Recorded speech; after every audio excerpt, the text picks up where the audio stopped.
ये जापान का सबसे बड़ा वीरान द्वीप है। कभी यहाँ करीब 30,000 लोग रहते थे, अब 100 से भी कम। पश्चिमी जापान के क्यूशू इलाके में एक बेहद छोटे से द्वीप पर एक आधुनिक समुद्री शहर छिपा हुआ है। कभी यहाँ सैकड़ों अपार्टमेंट बिल्डिंग थी, अस्पताल था, यहाँ तक कि एक स्कूल भी था। लेकिन आज देखकर यकीन करना मुश्किल है। यहाँ सब कुछ ऐसा है जैसे ये द्वीप अपने लोगों के लौटने का इंतजार कर रहा हो।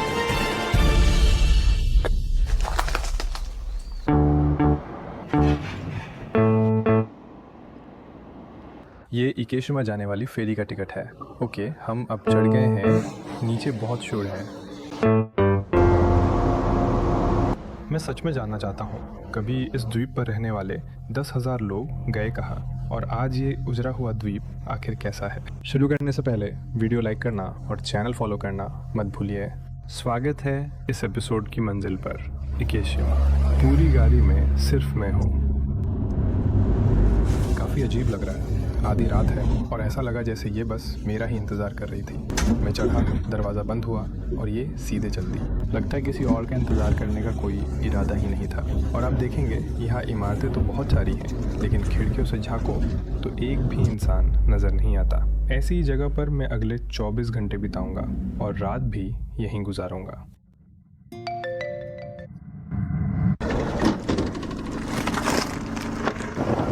अंकल ने भी क्या कहा समझ नहीं आया, बस बोले आगे जाओ, होटल है।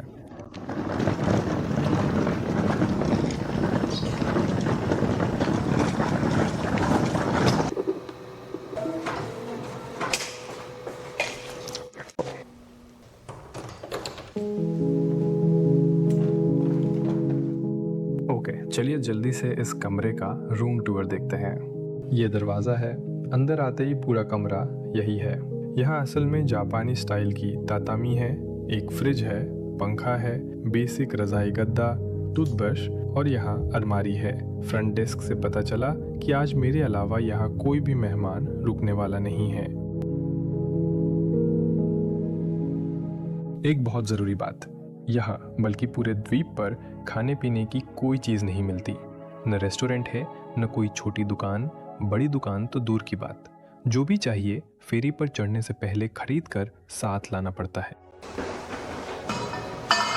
इस द्वीप को घूमना शुरू करने से पहले एक बात बता दूं, ये जगह लगभग वीरान है, फिर भी यहाँ कई चीज़ें अब भी चल रही हैं, जैसे traffic light, fire station, post office हैं। द्वीप पर बस भी चलती है, सड़कें साफ हैं और कुछ अपार्टमेंटों के नीचे लोगों के रहने के निशान भी दिखते हैं। सच कहूँ मुझे ठीक नहीं पता कि यहाँ ऐसी कितनी अपार्टमेंट बिल्डिंगें हैं, लेकिन जो सबसे बड़ा नंबर मैंने देखा वो 134 था। इतने छोटे से द्वीप पर 134 इमारतें। यहाँ से दिख रहा है कि कुछ बिल्डिंगों के अंदर अब भी प्रिंटर पड़े हैं, वो भी काफ़ी हाई एंड वाले, और कुछ जूते चप्पल जैसी चीज़ें भी। अंदर नहीं जा सकते, ज़्यादातर इमारतों पर ताला लगा है। ये द्वीप एक मॉडर्न बस्ती से आज ऐसा वीरान कैसे हो गया, ये समझने के लिए हमें समय को 73 साल पीछे 1952 में ले जाना होगा। तब एक जापानी माइनिंग कंपनी को इस द्वीप के विकास का अधिकार मिला। फिर उन्होंने यहाँ कोयला निकालना शुरू किया और धीरे धीरे अपार्टमेंट, स्कूल, रेस्तरां जैसी सुविधाओं वाला पूरा रिहायशी इलाका बस गया। अपने चरम पर इकेशिमा की आबादी 10,000 से भी ज़्यादा थी। यह कोयला खदान 2001 तक चलती रही, लेकिन मजदूरी का खर्च बढ़ने और कोयले की मांग घटने से आखिरकार इसे बंद करना पड़ा। उसके बाद लोग एक एक करके यहाँ से चले गए और आबादी घटते घटते आज 100 से भी कम रह गई। कभी गुलजार रही ये छोटी सी नगरी जैसे समय में जम गई हो। सच कहूँ यहाँ आकर जो एहसास होता है वो है, सच बोलूँ तो मैं हॉरर फिल्मों का फैन लग जाएगा।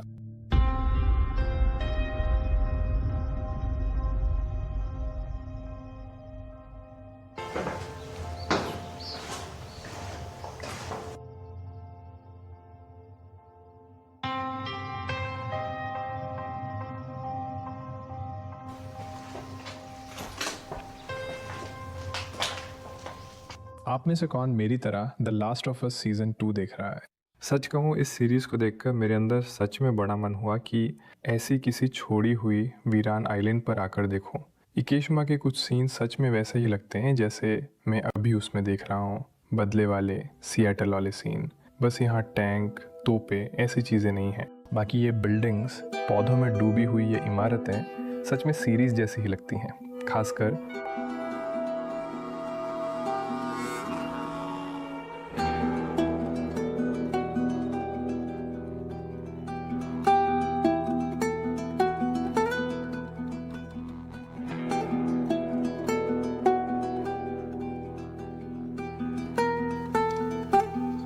कभी इस द्वीप पर मनोरंजन की सारी सुविधाएं रही होंगी।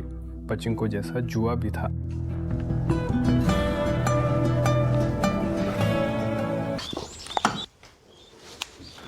ओके, हम अस्पताल के अंदर आ गए।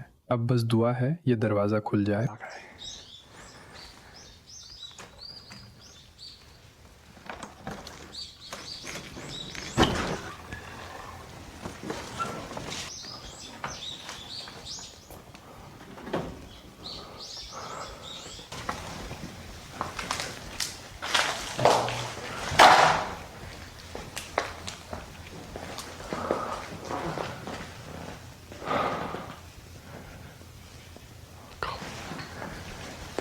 ये तो बहुत डर लग रहा है।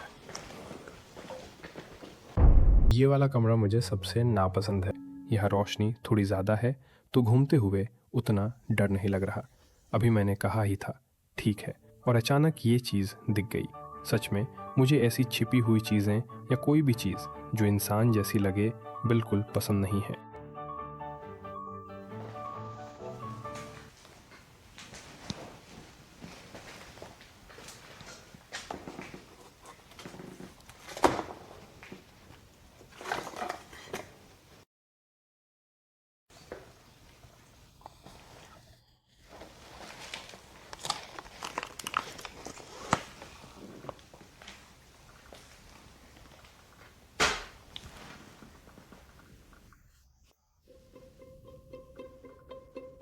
अरे छोटे छोटे बिल्ली के बच्चे, पूरा झुंड है।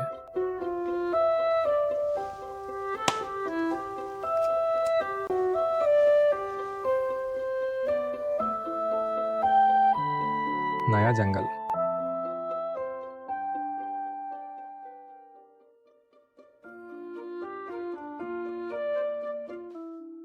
मुझे ये कमरा बहुत कमाल का लग रहा है। सुंदर भी है और कुछ अलग भी। सच में किसी फिल्म के सीन जैसा लग रहा है। सब कुछ इन पेड़ पौधों ने ढक लिया है।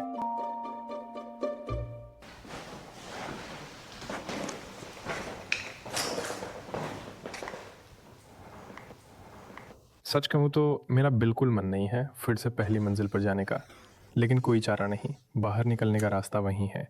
और सच में इस अस्पताल का साइज़ देखकर ही अंदाज़ा हो जाता है कि कभी इस द्वीप पर कितने लोग रहते होंगे, वरना इतनी बड़ी सुविधा वाला अस्पताल यहाँ क्यों होता। ये कोई छोटा मोटा क्लिनिक या गांव वाला छोटा अस्पताल नहीं है। ये सच में पूरा का पूरा अच्छी तरह से बना हुआ अस्पताल है।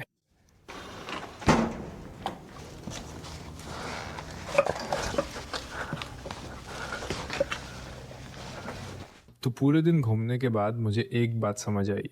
यहाँ रहने वाले लोग पता नहीं क्यों मेरे जैसे टूरिस्टों से जानबूझकर बसते हैं, जैसे उन्हें दिखना ही नहीं है। लेकिन ये सफ़र अकेला नहीं रहा, क्योंकि हर जगह बिल्लियाँ मिलती रहीं। वे डरती नहीं, उल्टा चिपक जाती हैं। सच कहूँ तो इस द्वीप पर शायद इंसानों से ज़्यादा बिल्लियाँ रहती होंगी। जहाँ देखो वही दिख जाती हैं। यहाँ ज़िंदगी अब भी चल रही है, बस रूप बदल गया है। मानो ये बिल्लियाँ इस भूले हुए द्वीप की रखवाली कर रही हों। आखिर में वीडियो पसंद आया हो तो लाइक कर देना और चैनल फॉलो करना, मेरे लिए बहुत बड़ा सपोर्ट होगा। अगली वीडियो में मिलते हैं।